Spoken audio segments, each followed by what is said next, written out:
Bonjour. Bonjour. Par contre, il faut que je trouve comment fonctionne. Ça, c'est le numéro 1. Voilà.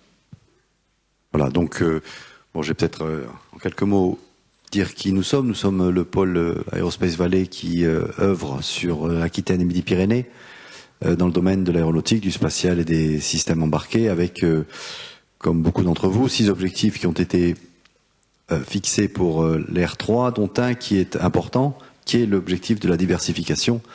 Parce que j'écoutais avec attention Monsieur Faure tout à l'heure, et l'une des difficultés que nous avons, nous, c'est que la chaîne de sous-traitance est un élément très important de la construction de notre tissu industriel, avec un client majeur ou 2 clients majeurs qui se trouvent être des vendeurs d'avions ou des vendeurs de satellites, et donc la difficulté souvent pour quelques PME, pour les 450 PME qui sont adhérentes du pôle Aerospace Valley, de trouver en dehors de l'accès à ces primes, de trouver des marchés dans les domaines cœur de cible que sont l'aéronautique et l'espacial.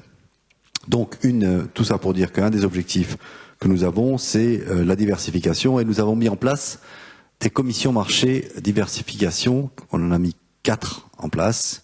Donc santé, énergie, agriculture et transport terrestre.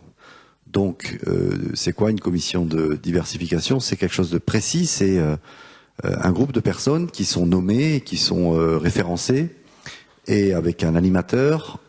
Et justement, pour s'extraire de le domaine cœur de cible, ces commissions marché diversification sont animées par des personnes qui viennent des marchés cibles, et non pas des gens de chez nous, des sachants de chez nous, qui ont la culture aéronautique et spatiale, puisque ce qui compte dans ces commissions marché, c'est de faire émerger de la part de ces acteurs-là les besoins ou les verrous ou les enjeux technologiques et marchés des prochaines années, et de trouver avec nos compétences et notre tissu industriel, de trouver des passerelles de façon à justement attaquer d'autres marchés. Donc, tiens, j'aurais pu me passer de ces belles paroles, puisque ce 5e objectif sur les 6 est affiché, vous l'avez là. Donc diffuser les technologies vers d'autres marchés, notamment via l'interclustering, c'est-à-dire des discussions que nous menons avec différents pôles. On a fait mener une étude par 3 personnes qui sont dans la salle, et qui, dans un cursus MBA, des gens qui ont un bon bagage déjà, ont cherché à modéliser la façon dont on devait opérer cette diversification. Je pense que le mieux est de laisser la parole quelques instants à l'un d'entre eux, puisqu'ils sont venus pour commenter les trois planches qui sont là. Je me lève et je lui donne le micro. Donc effectivement, nous avons pu accompagner Thierry Lafort, Romain Rabot et moi-même, Cédric Rosemont, Aerospace Valley, dans le cadre d'un MBA orienté conseil et management. On est tous les 3 des fonctions différentes de direction, ressources humaines, marketing ou innovation au sein de structures de taille intermédiaire. Et on a pu préconiser plusieurs choses à Aerospace Valley dans une démarche plutôt orientée autour d'un audit interne, des auditeurs des acteurs d'Aerospace Valley, les adhérents et les personnes qui sont aujourd'hui en charge des commissions de diversification.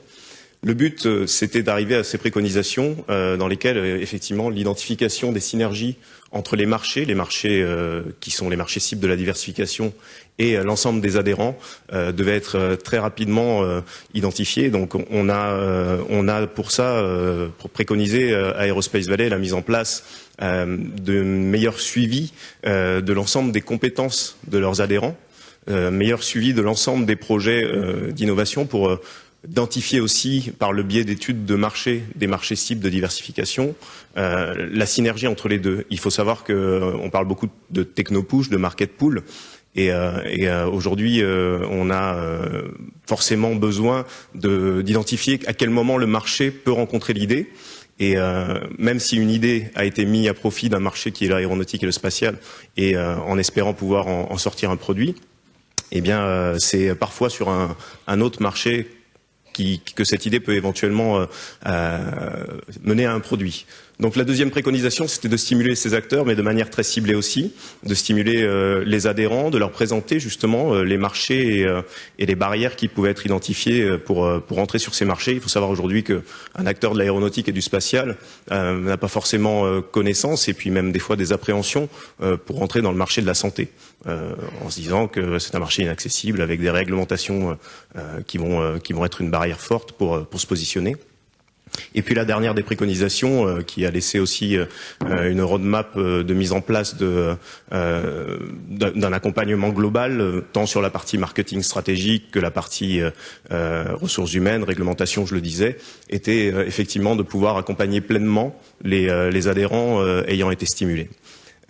Voilà, donc on peut peut-être passer à l'autre. Donc je vous le disais, le leitmotiv, c'est vraiment aujourd'hui pourquoi un seul marché pour une idée donnée, pourquoi dépenser effectivement l'argent des entreprises et l'argent de l'État sans pour autant avoir une garantie dans un des marchés qui sont les marchés cibles de pouvoir atteindre et faire naître un produit.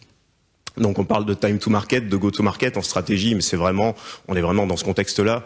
L'aéronautique le prouve et d'ailleurs un des sujets dont pourra parler peut-être Marc aussi, un adhérent qui s'appelle Orm, c'est la dernière de ces planches, un adhérent d'Aerospace Valley très actif qui avait aussi un projet dans l'aéronautique et dans l'automobile grâce à du traitement d'image, a pu très rapidement se positionner dans la santé et notamment au service des EHPAD et sortir un produit de détection de chute sur les mêmes principes et les mêmes idées que ce qu'il avait mis en place dans l'aéronautique spatiale.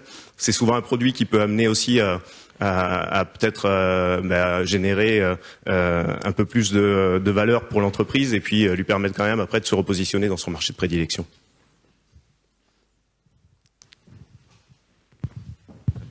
Voilà, je crois que nous, on a donné un éclairage. Merci. On a donné cet éclairage-là où, de façon à rapprocher le projet du marché, on a exploré et mis en place des procédures de façon à se diriger, à prendre la diversification comme un axe possible et rapide, plus rapide que les cycles qui peuvent exister dans nos domaines cœur de cible que sont l'aéronautique et le spatial, de façon à y compris comme ça vient d'être dit pour les projets, trouver un aboutissement pour des projets type FUI dans d'autres domaines. Et donc on a une organisation autour de cela. Merci. Je vais laisser 1 ou 2 minutes ou 1 ou 2 questions à la salle s'il y en avait. Moi j'en ai une qui me brûle les lèvres. Vous avez mis en place ces commissions. Comment est-ce que vous avez pu mobiliser les adhérents des pôles pour prendre part à ces commissions et éventuellement est-ce que vous avez rencontré des difficultés?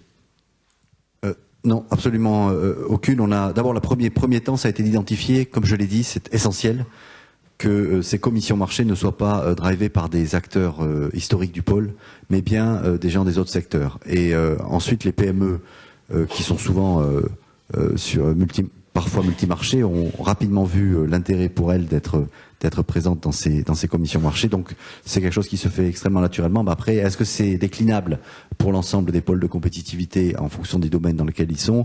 C'est une question qu'on peut se poser. Mais en tout cas, nous avons fait cet effort-là avec succès, avec 4 commissions marché diversification qui fonctionnent bien. Et nous serions ravis de partager cette expérience avec nos éminents collègues.